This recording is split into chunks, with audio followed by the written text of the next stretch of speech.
Okay, so I'm going to get started. And first of all, I just want to say a big thank you to all of you that have joined our session this afternoon on Women of NATS.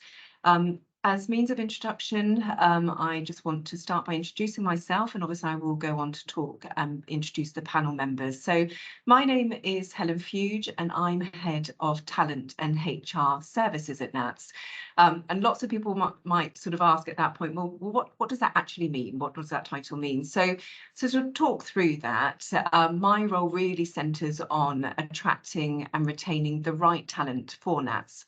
So thinking about everything in terms of the skills and capabilities needed to come into our business, and also thinking about succession planning for the organisation in terms of the skills and capabilities that we're going to need for the future. So I suppose in a nutshell, it's about supporting our employees to really reach their potential and to make sure that we're attracting in the right way. Now, for those of you on the call today, if there's any of you that are new to NATS, I know there will be some individuals on the call who will absolutely know us. I know we have representation from organisations such as the CAA today. Equally, there might be individuals who haven't heard of us at all, and that's absolutely fine. What I will make sure that I cover as part of our session today is a little bit of an overview of NATS and who we are, and to sort of talk you through that in a little bit more detail. Before we get into the, I suppose, the exciting part of the session today and to talk through the panel and to start the questions, as standard, I will need to do a little bit of Q&A in terms of how the session will run today.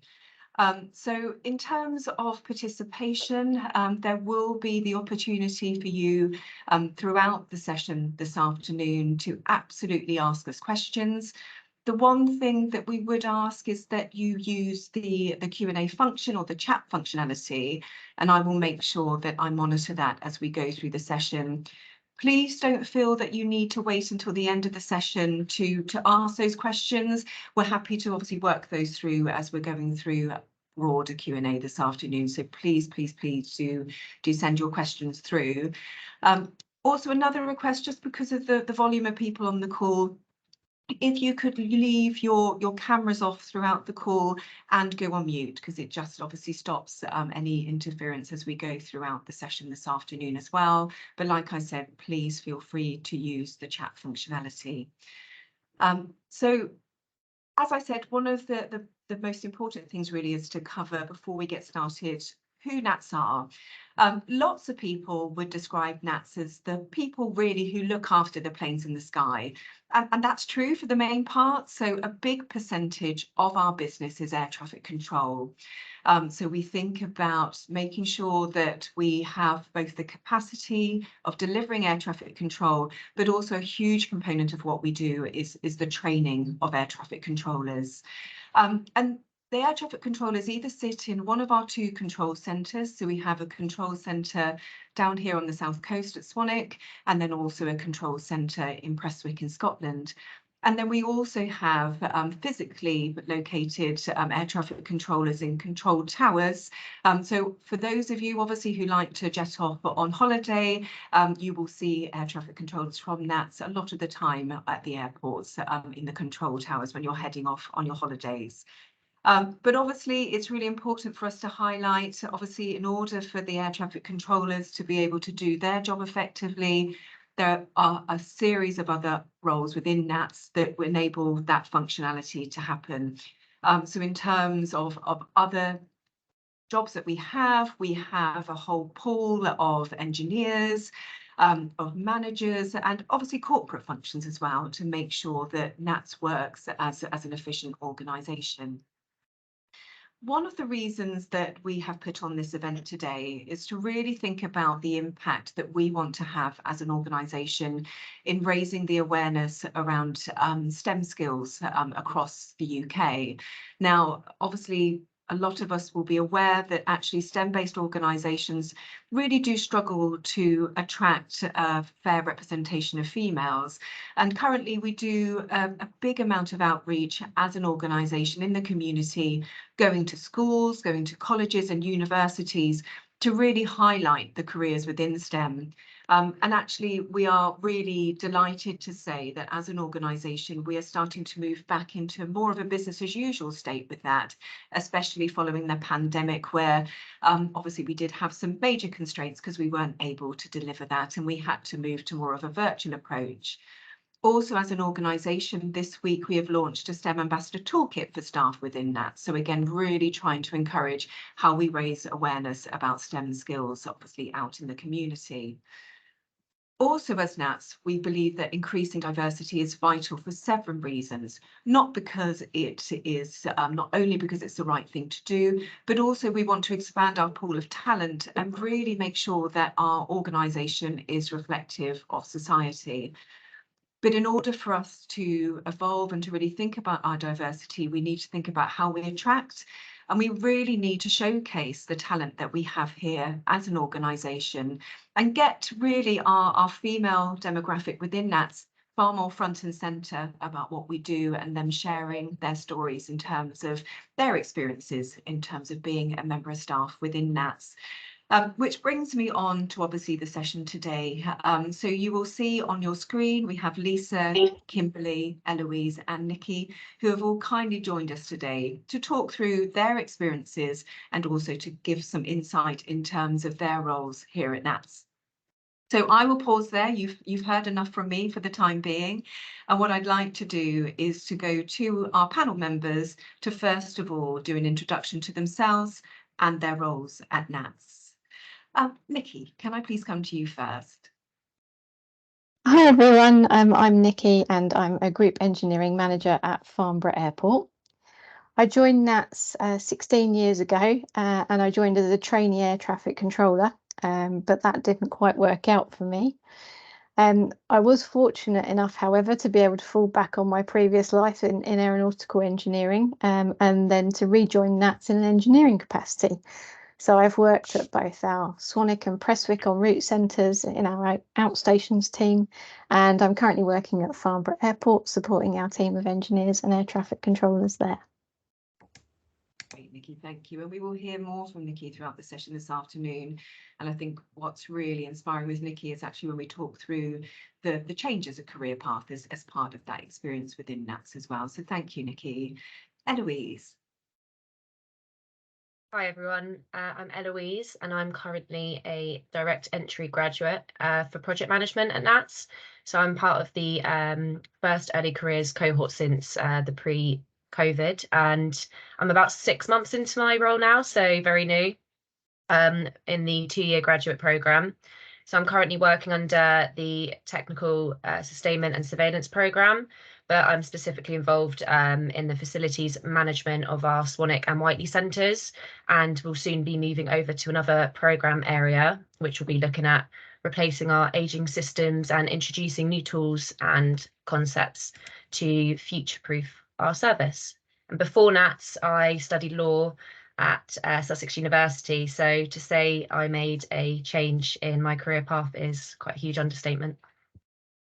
Thank you, Eloise. And again, I think as we go through this afternoon, I think it's also raising that awareness of the fact that actually a number of the females that do work in NATS don't necessarily come from a traditional engineering background again, and we can talk through obviously the variety of skills that we have across the organisation.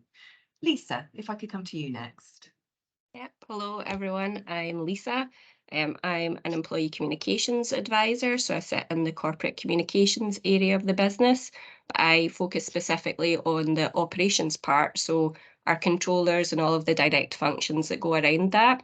I've been in NATS for just over 4 years now and been in that role that whole time. The pandemic was certainly very interesting when it came to employee communications. And then for the last around about 6 months, I've also taken on the voluntary role of co-chair of the Women's Network here at NATS as well. In terms of my life before NATS, I would definitely never describe myself as a woman in STEM. Yet when I think about the places that I've worked, so the industries before here was finance, and again, STEM is quite a foundational part of that organisation. And even working in the public sector and when I was in an agency, it's always been sort of a sort of constant part of that as well. So probably about time that I admitted that I am actually a woman in STEM. But yeah, that's basically me and my role. Great, thank you, Lisa. And Kim. Hi, I'm Kim. I'm an approach controller based at Terminal Control Centre at Swanwick, and I do the approach function for Stansted and Luton. I'm also an on-the-job training instructor, so I train up brand new controllers and also currently valid controllers. I joined NATS just over 10 years ago in 2012. Before NATS, I worked at airfield operations at Heathrow Airport. So I did the job that most people think the job is now. So with the BATS, I was a marshaller.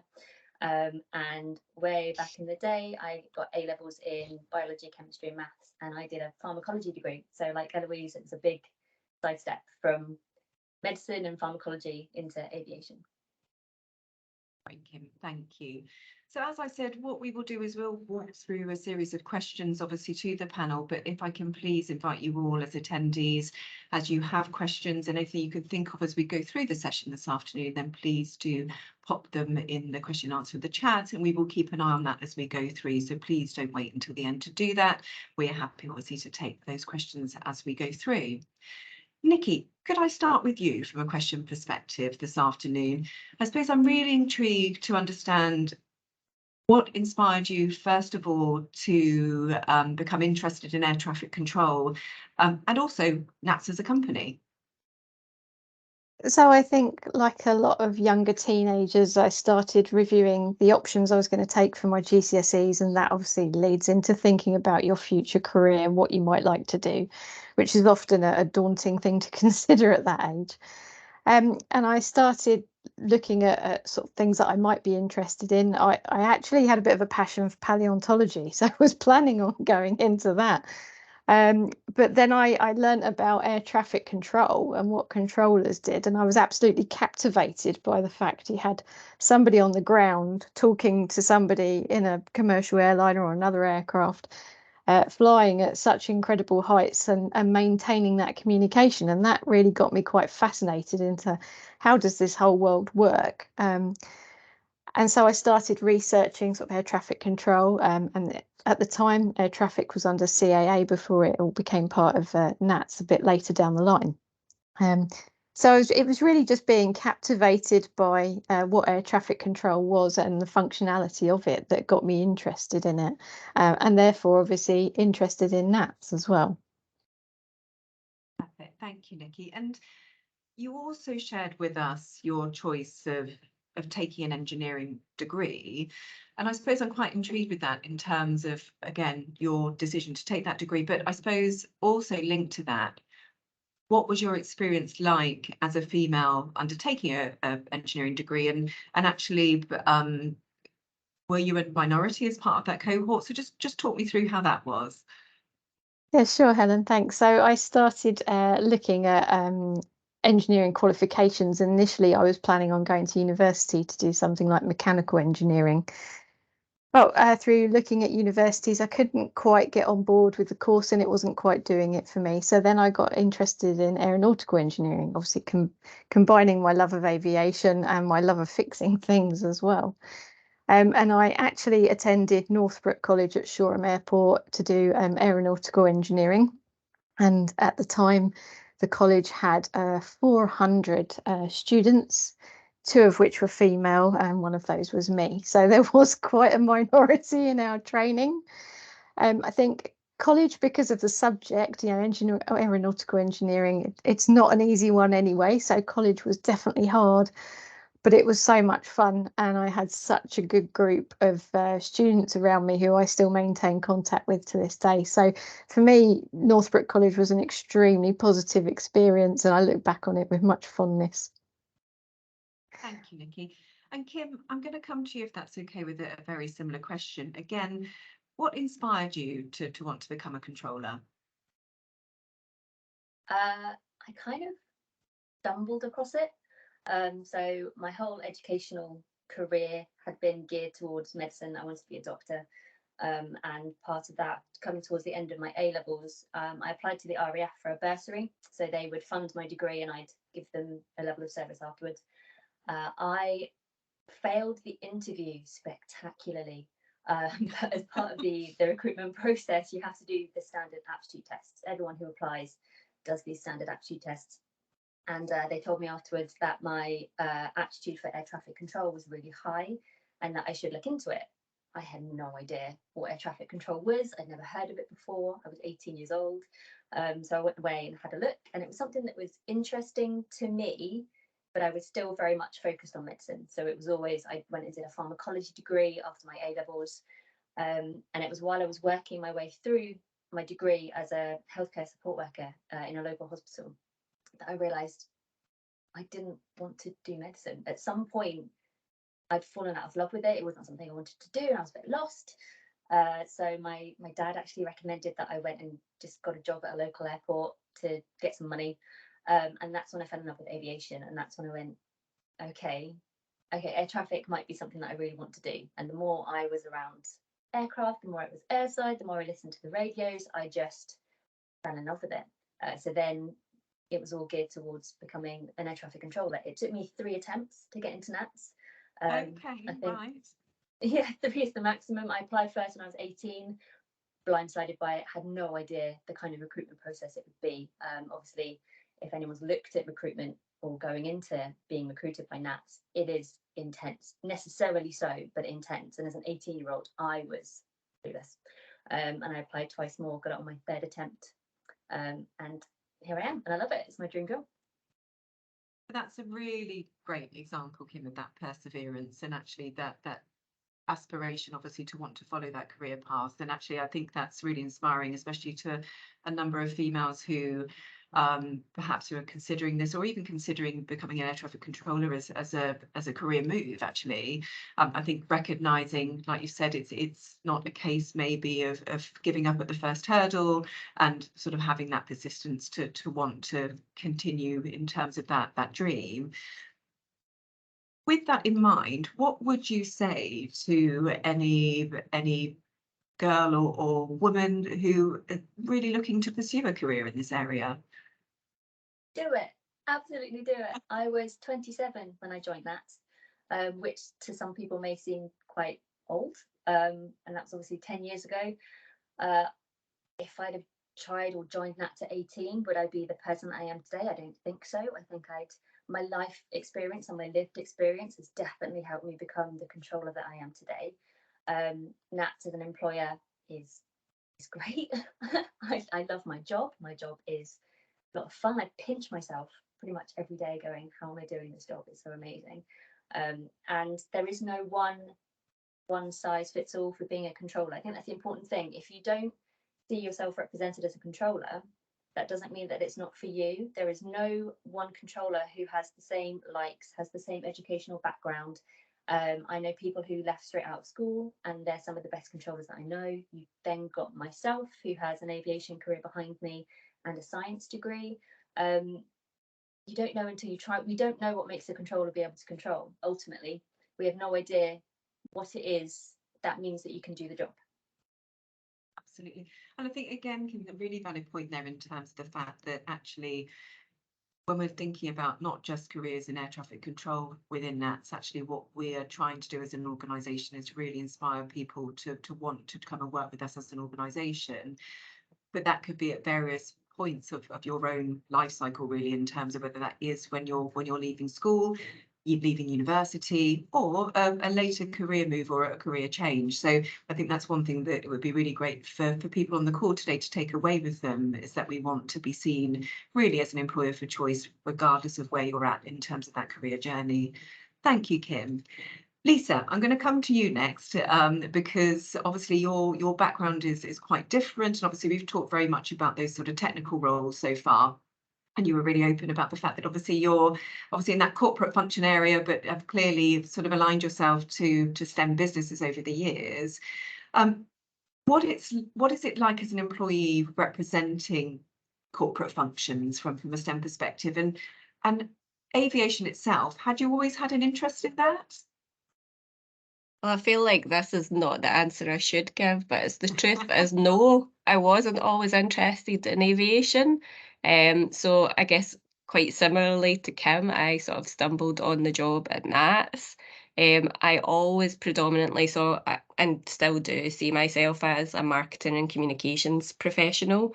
But I think what's guided me in terms of my career is going and working in businesses and industries that I do have an interest in. So I think what is wonderful about NATS is there are so many people who love aviation, and there are so many people who absolutely love their job.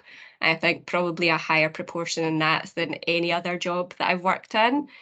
But I also think it's good to have people like myself who don't love it, they just have an interest in it. So I think like I probably bring a bit of a different perspective, and I can bring things from other industries and other different types of businesses that possibly people who, you know, have always focused in on aviation their whole life, or who've maybe only worked at NATS, will have a different sort of view of it. So yeah, I don't know if that really answers your first question in terms of what being a corporate function in here is like. I think you're very much aware that you're in support of, you know, keeping the skies safe, and I think there definitely is that sort of feeling that we all definitely have that part to play. So the part that I am playing in that is making sure that everyone who's in our operation has all of the information that they need to be able to do their job properly. And that is like a very important role that I'm playing. So I'm not in front of I'm not plugging in, thank God, because I could not do your job, Kim.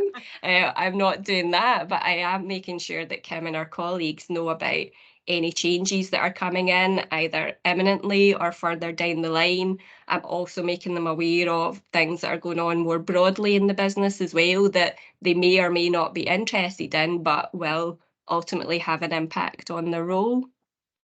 Absolutely, thank you, Lisa. And again, obviously from that comms perspective, an absolutely essential one here within our organisation. Eloise, I'm going to come to you next, and then there are a couple of questions in the Q&A and within the chat. So, Eloise, you were open, obviously, in your introduction about the fact that you had done a degree in law, and then you decided that you wanted to move over into NATS and to come into an aviation industry. I suppose one of the things I'm really keen to understand is how you really match your skills over to the career within NATS, and obviously having done that degree, what are the key attributes really that you think you were able to develop as part of that to then bring into your role now? Yeah, so initially I actually wanted to be a marine biologist, but I didn't actually excel in science. So my other favoured profession was law, which I really enjoyed at college and university. And during my degree, I wasn't entirely sure what industry I wanted to go into. And truthfully, I hadn't ever heard of NATS or had a passion for the aviation industry. And just like Kimberly, I just fell a bit out of love with my degree, and got to understand more about the aviation industry and sort of started to fall in love with that instead.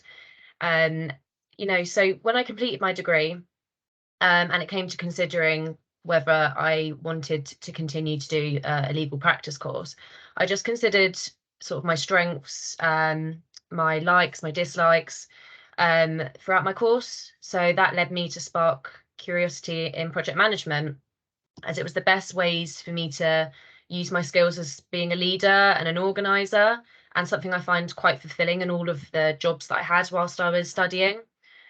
So I've always been detail orientated and methodical, and I think my law degree training equipped me with those valuable skills, also including research, analysis, criticism, communication, problem solving.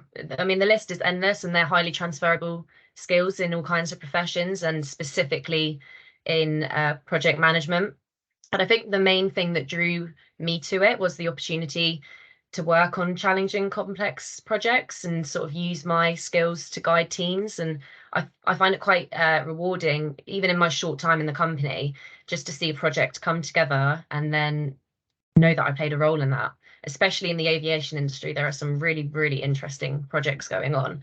And, I'm lucky enough to be a part of it.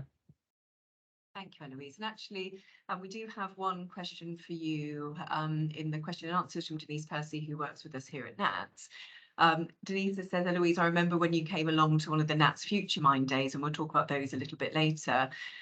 Denise is wondering what your experience has been since joining us as a graduate. So obviously you came here for a bit of an immersion day, I suppose, in terms of understanding a little bit more about our business. But what genuinely has your experience been like joining us as a graduate? So both time rounds I've had a positive experience. So I actually applied back in 2020, was surprised that I actually got the job.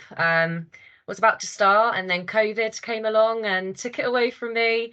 So I had a 2-year gap where I was sort of still trying to find out what I wanted to do.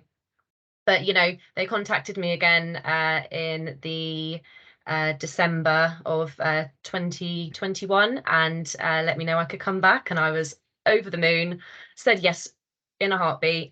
And yeah, my experience the second time around was as great as the first. They went above and beyond their efforts to make sure we were all prepared for our first week of inductions. My experience within the early careers cohort itself has been incredibly engaging. And we meet up regularly to collaborate on working together, improving our development, and that takes the form of monthly learning brands. So we get to all be involved in financing, coaching, mentoring, and innovation.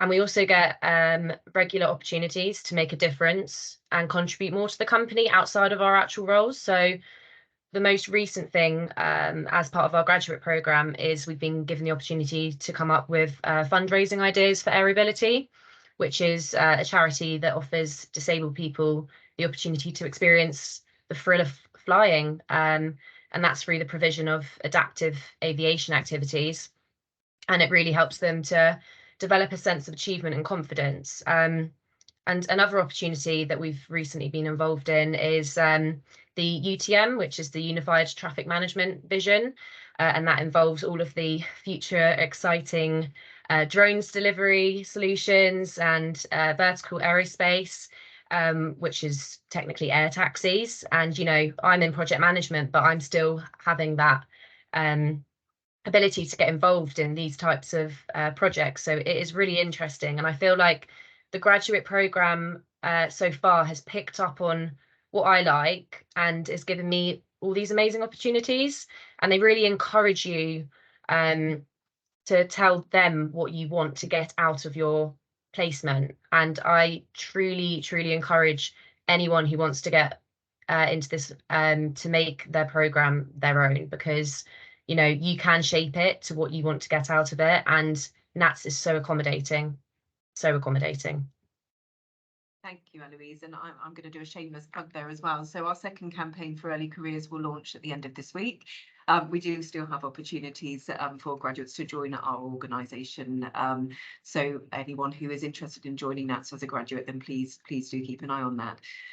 We do have another question that has been put in the chat via Caleb, and Caleb has talked there around the fact that there is a lot of studies around women in STEM roles at the moment, and obviously trying to encourage young girls and women into the organisation or into that sort of remit as early as possible, and really to start inspiring.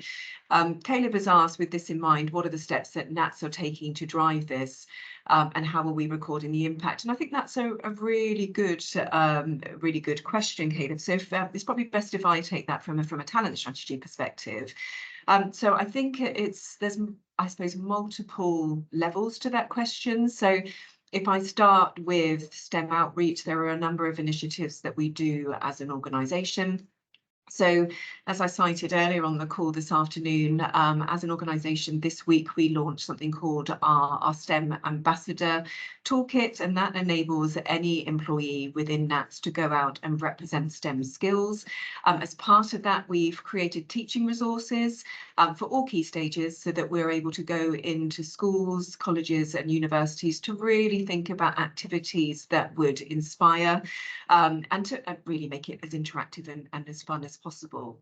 And with that scheme, we are partnering with an organisation called STEM Learning. So again, we can get that really easy access to schools and to the communities to be able to share insight on NATS, and most importantly, to really talk about engineering and the benefits of joining that occupation.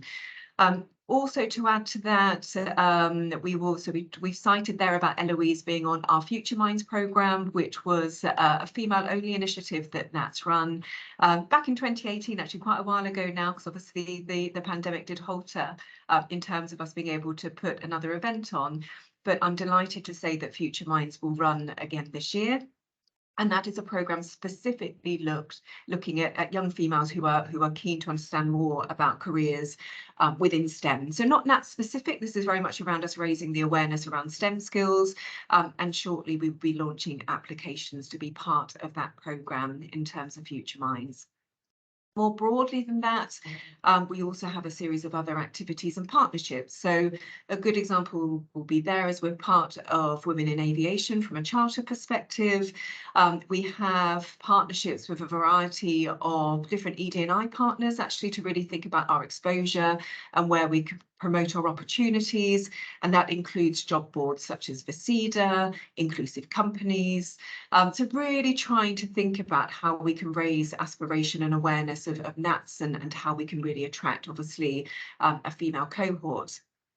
Then adding on to that, Caleb, I suppose to the second part of your questions in terms of the impact these events are having on our workforce, the other thing that we look at is our own internal targets in terms of our response to things like our pay reporting. So how do we really think about monitoring the progress that we're making as an organisation?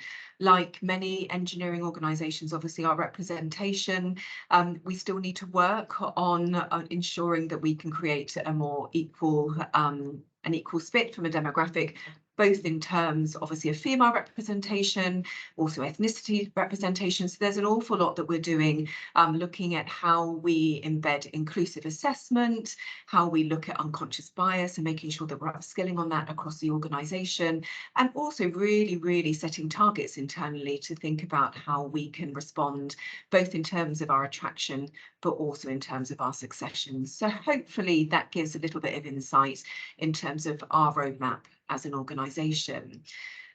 Linking in with that though, Lisa, I think it will be really valuable to come back to you next, if I may, to talk through a little bit about your role as chair of our Women's Network, and to share with us the aspirations of that network, but also why you personally have chosen to be involved in that network. So I initially joined the Women's Network when there were two networks. So there was a Presswick network and a full company network. And in time we amalgamated it and I became the communications lead for the network. And then, as I said at the beginning, about 6 months ago, I stepped up to be the co-lead for the network as a whole. And really, like, the main reason is I am an ardent feminist, so I really felt like I couldn't not be involved in the network. But I think the other thing for me is when I came into NATS, I think it was a bit of a culture shock for me in terms of the lack of diversity. So the most recent industry that I worked in was the public service, and it is a very diverse sector. And I think going from there into NATS, I was like, this is very white, it's very middle class, it's very male. And I always, in any conversation, follow that up by saying, and I used to work in financial services, which is not entirely diverse either. But I have a real passion for making sure that I want to be part of helping NATS grow towards being a more diverse workforce. And from a selfish point of view as well, I am quite often in meetings where I am the only female, and I'm usually the least senior person in that meeting as well. I would like to see NATS get to a point where I'm not the only female, and there are lots of senior women, potentially in time myself, in that role as well. So I think as a network, what we are really focused on primarily is establishing a network across the business. So we are not all based in one place. We're based across 2 quite geographically separated areas, as well as our the different airports that we're in. So how can we bring the women of NATS together and connect with one another? But we also want to provide support and signpost the women of NATS into what the company actually has available in order to allow them to progress. And then on the other side is just the general well-being of the women in the business as well. So again, through that network, can we provide support? Can we point them towards things either internally or externally that will help support their overall well-being? Thank you, Lisa. And it's probably worth there as a really good example there in terms of some of the work that the Women's Network have really sort of initiated and supported in terms of that change across the organisation. So a couple of great examples there would be things like our menopause policy, which have then really instigated big change. And actually we're now in partnership with Bupa to provide more support for women going through the menopause. So again, I think it just drives the reflection really that actually our work in this space is not only just on that attraction piece, it's genuinely thinking about the employee experience for women once they are members of staff as well. And absolutely, we'll be really open about that. There's still an awful lot more that we would like to do in this space, but I think actually by working in partnership with the Women's Network, it absolutely has helped to sort of build that momentum and to think about that change for the future and for really enabling that transformation.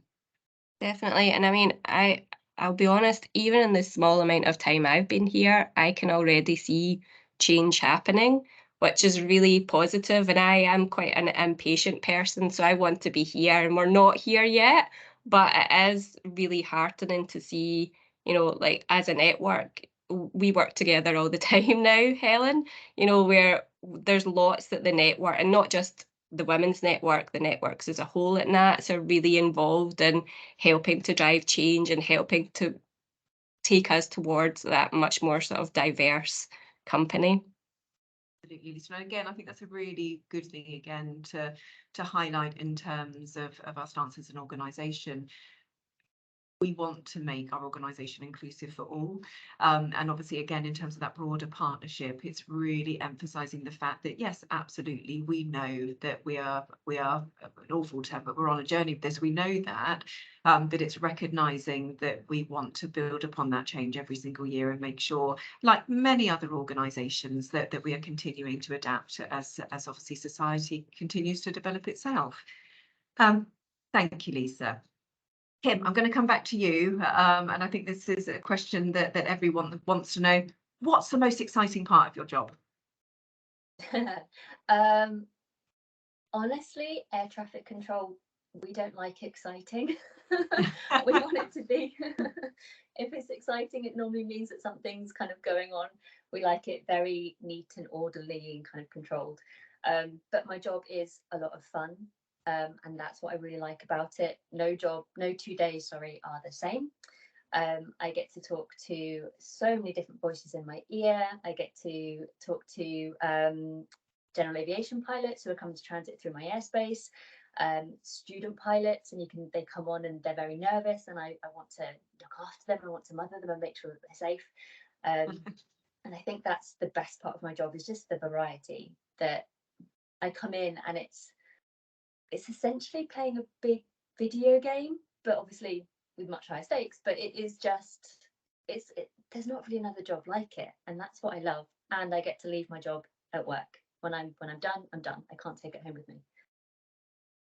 And I suppose, Kim, on the flip side of that, what is it like when it is challenging? So how do you deal with that, really? That's where the training comes in. The training is long, it's intense. It's sometimes brutal. You get told for 2+ years of your life everything that you've done wrong. Necessarily, you have to be able to improve on it. But that can really, you take a battering.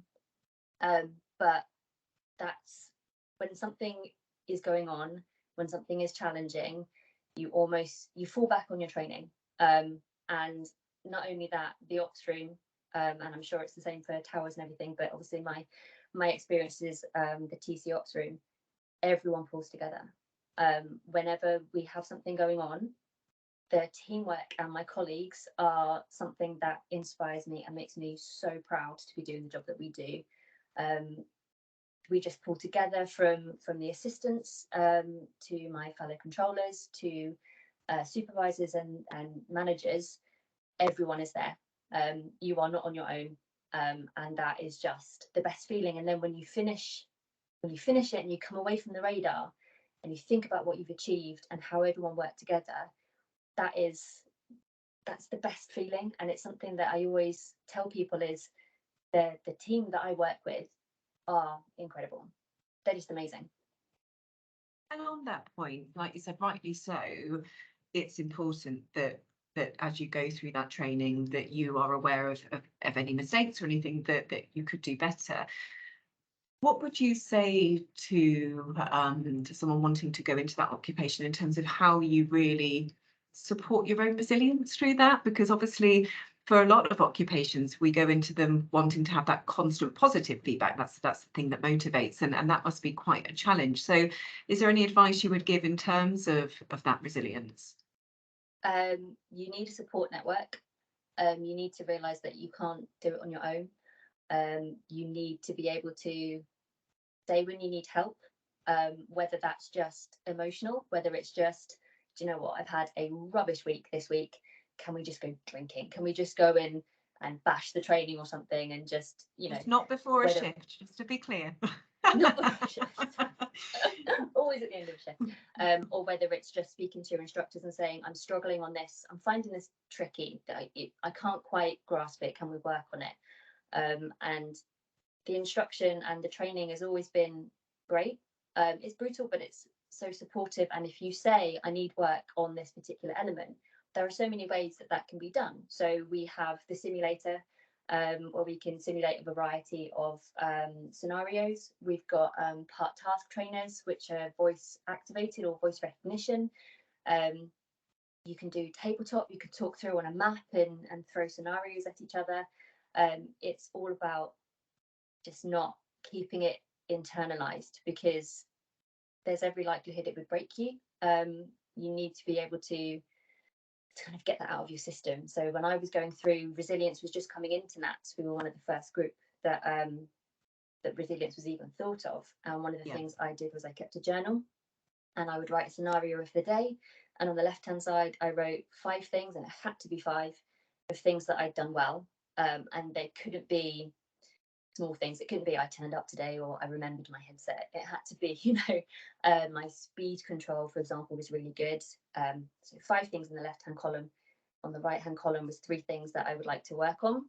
And it had to be 3 because it had to be less, because from a visual representation, it had to be less than the good things. And then you'd come up with a plan, and you'd circle one and you'd focus on that, and you'd say, this is how I'm going to fix it. And the idea was that as you moved through, you'd see the column, things in the right hand column move over to the left. So it was a visual representation of I am improving. It might feel like I'm not, it might feel like I'm stagnating. Can you just say something again for me, because I just lost sound there for a second? Can you say something again? Which bit, sorry? Oh, yeah, I can hear you again. Yeah. I lost sound for 1 second, so I was just checking that it wasn't my computer. That's when I can hear you again now. Thank you, Kim. And actually, I think on the advice that you've just given in terms of sort of those strengths and development areas, actually probably really very valid practice for anybody in their role in terms of looking at that progress and looking at how we're developing as well. Nikki, I'm going to come to you again next, if that's okay. And just obviously we talked about your experience from an education perspective and what it felt like. But what has your experience been like as a woman in this space? It's definitely not been without its challenges. I can't sit here and say, yeah, it's all been straightforward with no issues, because it hasn't. But the fortunate thing is, I think despite the challenges that come your way, you are supported by the people around you, of any gender, in the work that you're trying to accomplish or the training you're trying to achieve. And that makes it all viable. I'm very, very fortunate that I've had a very, very good support network, which obviously continues to grow and evolve throughout all the roles I've had. And there are key people, along that journey that I couldn't have got through it without. So I think, you know, the amount of positivity and support that we then face far outweighs the challenges. So yeah, definitely challenging, but ultimately rewarding. Now, I've got quite a big question next. Actually, I'm gonna come to each of you for your response on this, and Lisa, you first, if that's okay. Why do you think diversity is important? I think one of the things you said at the beginning, Helen, because it's the right thing to do, like first and foremost. But I think apart from that, you absolutely benefit from having diversity of thought. So coming back to what I was saying about quite often me being the only female in the room, and you know, it's not just a gender thing. Quite often those same people, they're all very homogenous in their thinking. And so it can feel like you are the only one who maybe feels a different way or has a different train of thought. And I think when there's that diversity of thought, there's more people who are chipping in with different ideas and different ways of thinking. And so it moves you from feeling like the lone voice. And you may or may not be the type of person who feels comfortable voicing a different opinion. But the more people there are that are throwing ideas about that aren't just all of the same ilk, then the more you get to a point where you evolve as a business and it's a good environment to be in, it's an exciting environment to be in. And from a business point of view, you then grow and you innovate and you develop. So I think there's such a myriad of reasons, but I always just come back to that first thing of it is the right thing to do ultimately. Thank you, Lisa. And if I look at the other panel members, any build on that at all? Any of your own thoughts in terms of the importance of obviously absolutely gender diversity, but broader diversity for any business?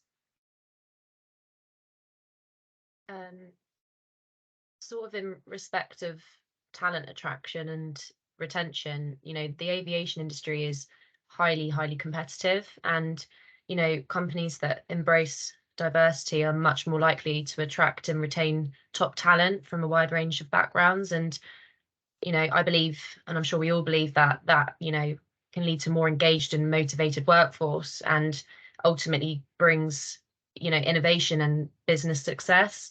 You know, when you bring in a diverse, workforce, you're bringing new perspectives, new approaches to the industry, and that can lead to, you know, new technologies and better ways of doing things.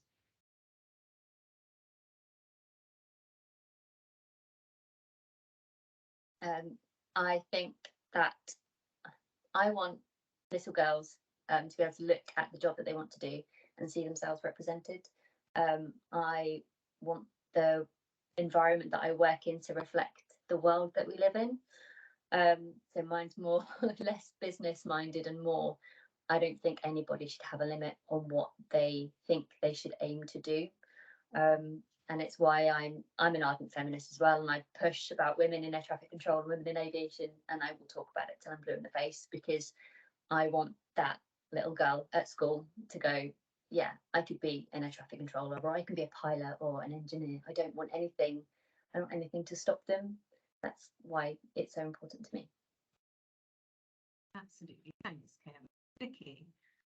Yeah, I think also building on what Lisa and Eloise said about having diversity in the thought process, you know, that's in the room. But if we take as an analogy cars, for example, there is no just one type of car for everybody to drive. There's a massive diversity in what's available, different shapes, sizes, flavors, etc. So not everyone's bombing around in a Ford Fiesta. And I think that's very much the same with people. You know, you need that diversity to enable different methods of thought, and approach problems differently as well, in regards to finding solutions and fixing issues. So it's very key. And loving the analogy of the Ford Fiesta, although I think they're going out of circulation, Nikki, which is very sad. Eloise, do you have, and obviously as somebody who has recently joined the organisation and somebody who did proactively think about your career and moving into aviation and sort of attended work experience days, do you have any advice or sort of wise words for anyone today who would be looking to pursue a career in engineering?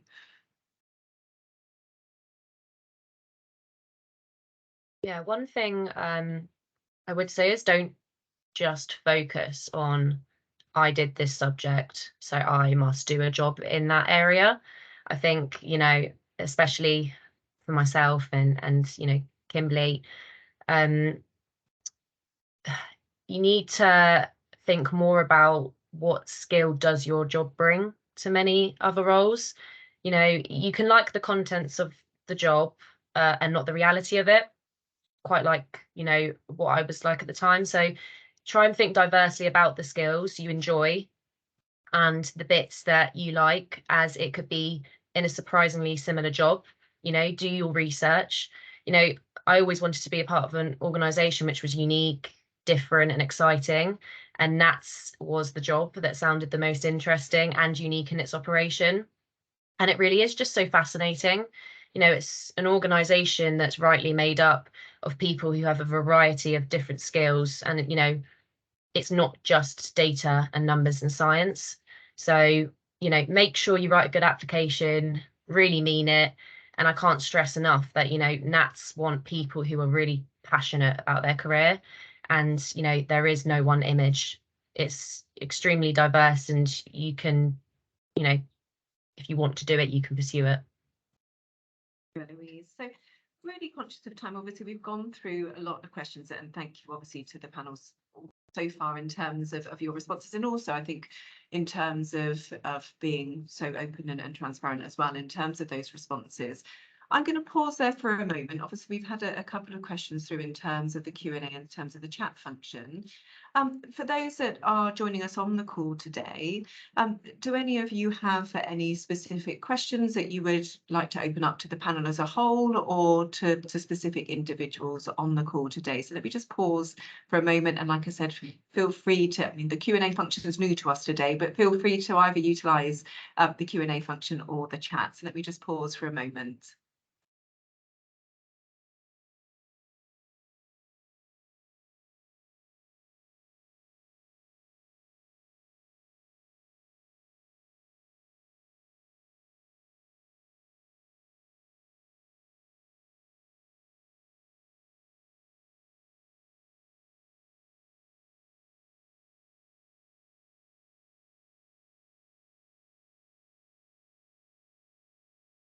Thank you, Elise. So, Elise,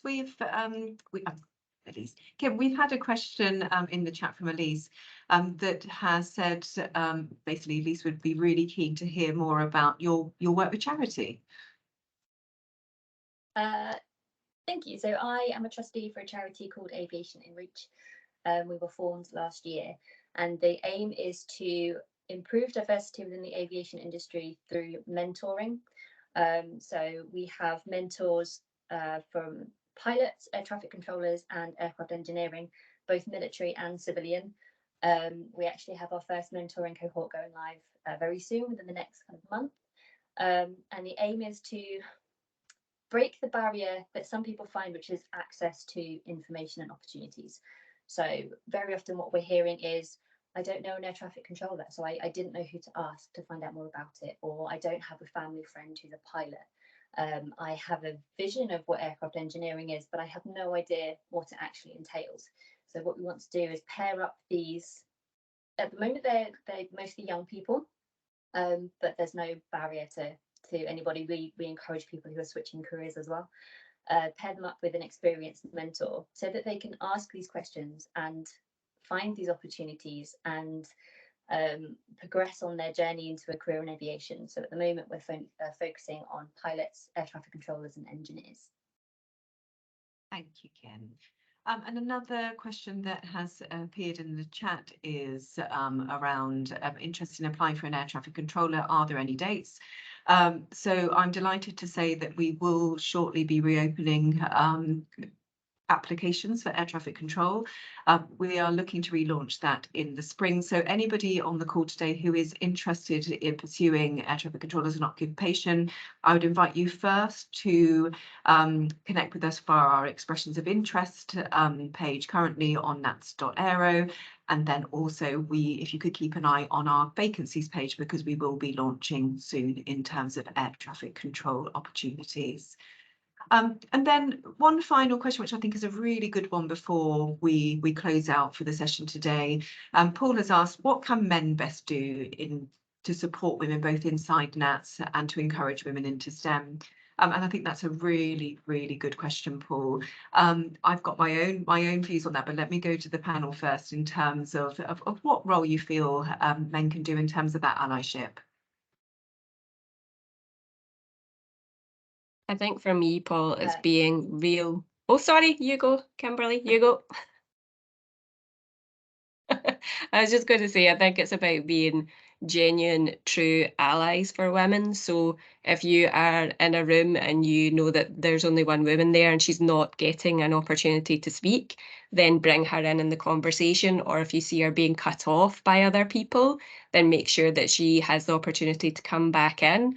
I think for that younger generation, it's also making sure that you're not being too gendered in your approach to things. So you're not, you know, like it's the classic toy aisle where there's toys for boys and toys for girls, like making sure that you talk about STEM, you encourage it with young women as well as young men. So that's just a couple of things for me. I'll give other people the opportunity to speak. Kim? It's kind of building on what you said, which is to support the women in your life, but also to call out your male peers. So if you see that stereotypical language being used, those stereotypical conversations being had, call them out on it. You know, I've been regularly referred to as aggressive or bossy or bitchy, and that's terms that wouldn't be applied if I was showing the same characteristics as a man. So yeah, I think it's men need to step up and support the women in the workplace. I think to add to that as well, thanks, Kim.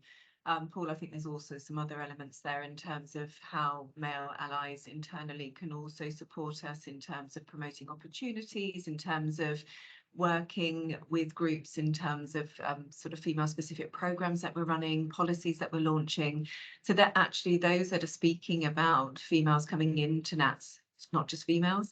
I think that's a really, really important part. A good example there would be, we talked about this yesterday, Lisa and Eloise, didn't we, on our Future Minds that we're looking to relaunch this year. Actually, at the moment, our working group to bring that event back in is all female representation. Obviously, we want to move to a place that actually it's not just females, and also equally, we need to be reflective as part of that in terms of how we also don't make any initiative around females within NATS perhaps appear as if male colleagues can't be part of that either. So I think there's responsibility on both sides, but I think to the point of everyone on the call today, it's just championing and being proactive in that space. Really conscious of time, and Caleb has asked a very good question as well in terms of the biggest challenges NATS face in this area. And I think, Caleb, for NATS as well as all engineering organisations, it's the continued focus in terms of our own culture internally, again, to ensure inclusivity for all demographics actually, but also in terms of attraction. We are still fishing from a talent pool that is predominantly male centered. So how do we really, really adjust our demographic at a time where engineering is still predominantly a male heavy industry? So there are always going to be challenges that we are going to be facing. One thing I would say is any other questions that are in the chat today that we haven't had time to go back to, we will make sure that we respond directly after the call today. I just want to close off the session this afternoon, first of all, with a massive thank you to our panel who have provided us with great insight, both in terms of personal journeys, but also in terms of their roles, obviously within NATS. And also a huge thank you to all of those that were able to join us in this session today. It's been so lovely to see such a variety of people joining, and we really, really hope this has been useful. Equally, this session has been recorded, so if there are any other individuals that you feel this session would be beneficial for, then please do point them to the session when we create this as a recording afterwards. So again, I will close out. Thank you so much. Lovely to see you all, and thank you very much for your time.